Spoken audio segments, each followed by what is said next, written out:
Hello, through this video I am going to discuss effective population size. Effective population size is one of the important aspects in population biology. In fact, it is useful to conservation biologists. When we talk about effective population size, we talk about those individuals who are breeding individuals who are contributing to the next generation. In fact, before explaining this aspect, I would like to talk about population. Population is formed by individuals of a particular species. So many individuals who belong to a particular species, they will be occupying a specific area at a particular period of time and they make a population. Now this population comprises individuals of different age group. This may comprise those individuals who are very young, they are growing, they have not reached to their reproductive age. Then there may be individuals who have attained maturity, they are in fact breeding individuals.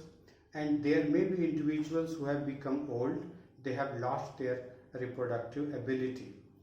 So as a whole, when we consider the entire individuals of a population, that is total individuals of a population, that makes absolute population size.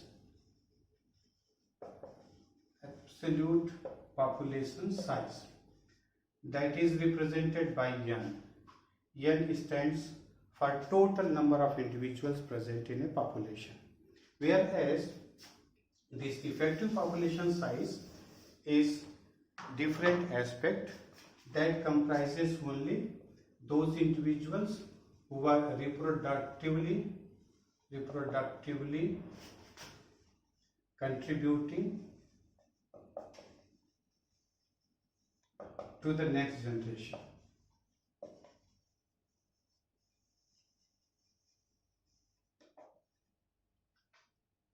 Reproductively contributing to the next generation. They form effective population size. And this is represented by NE. NE is the symbol that shows effective population size.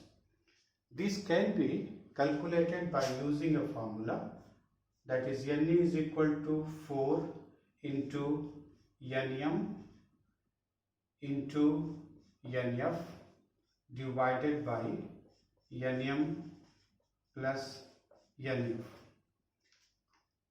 So using this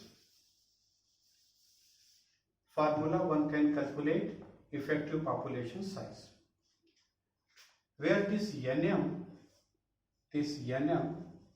that indicates number of breeding males. Those males who have become reproductively mature and are contributing their gametes to the next generation.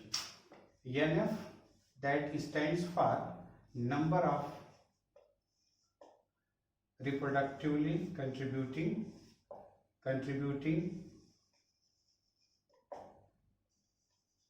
females or breeding females.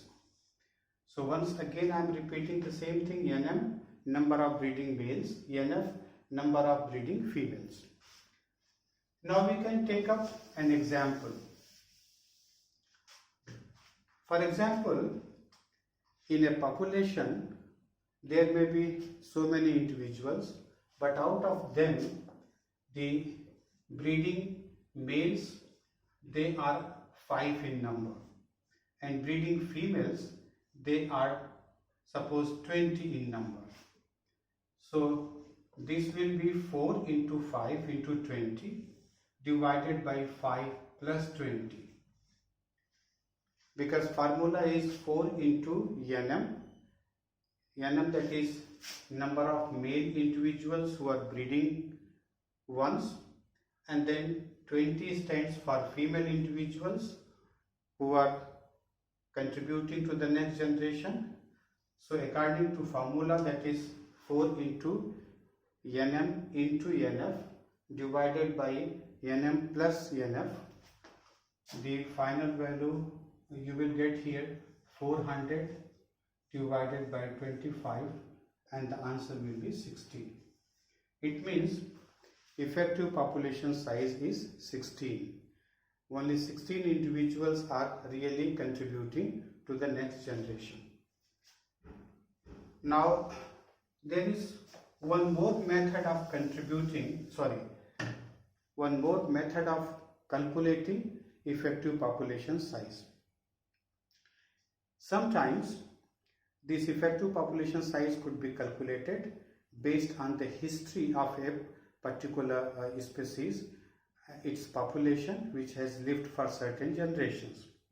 That is, a particular species of individuals occupying a particular space during a specific period of time, maybe in a specific number in one generation, then in different number in second generation, and again their number may be differing in third generation. So generation wise there may be variation, and then in that case if we want to calculate effective population size, then the method will be Ne is equal to T divided by 1 by N1 plus 1 by N2 plus 1 by N3 up to plus so many other generations, and it will be coming up to 1 by T, that is Nt. So this formula will be used, where T stands for number of generations. This will be number of generations, and this will be first generation. N1 stands for number of individuals in the first generation, N2 individuals in the second generation, N3 individuals in the third generation. Likewise, all those generation individual will be considered. But since we are writing here N, this N denotes for absolute number of individuals present in these generations. So if we consider a particular case where the first generation that comprises 100 individuals, suppose second generation that includes just 10 individuals, third generation it included 100 individuals. So we want to know that what was the effective population size in these three generations. Considering these three generations, what could have been the effective population size? Then this will be calculated as T, means we are actually considering three generations. So this will be 3 divided by 1 by 100 plus 1 by 10 plus 1 by 100. So when you will calculate this, it will be coming 3 divided by 0.01, 0.01 plus 0.1 plus 0.01, and finally the value will be 3 divided by 0.12, and the answer will be 25. That is, in these three generations, the effective population size would have been of 25 individuals. Actually, these calculations are also useful with respect to genetic drift, because genetic drift that deals with the reduction in the size of individuals in a population, and that influences allelic frequency of a population. So, but here if you consider these three generations individuals, what we find that somebody will think that in the first generation 100 individuals were there, in the second generation 10 individuals were there, in the third generation again 100 individuals were there.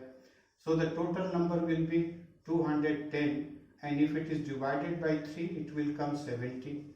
So people will feel that average number of individuals in these three generations would have been 70, because 70 will be the average. But in reality, those individuals who contributed during these three generations were actually 25. So we find that in a number of mammalian population there could be particular species of, suppose cattles are there, and they may comprise young individuals, reproductively mature individuals and old individuals, but population may be looking quite large, but in real sense that population may be quite smaller, because uh, the effective population size includes only, or it considers only those individuals who are breeding one and who are contributing to the next generation. Thank you.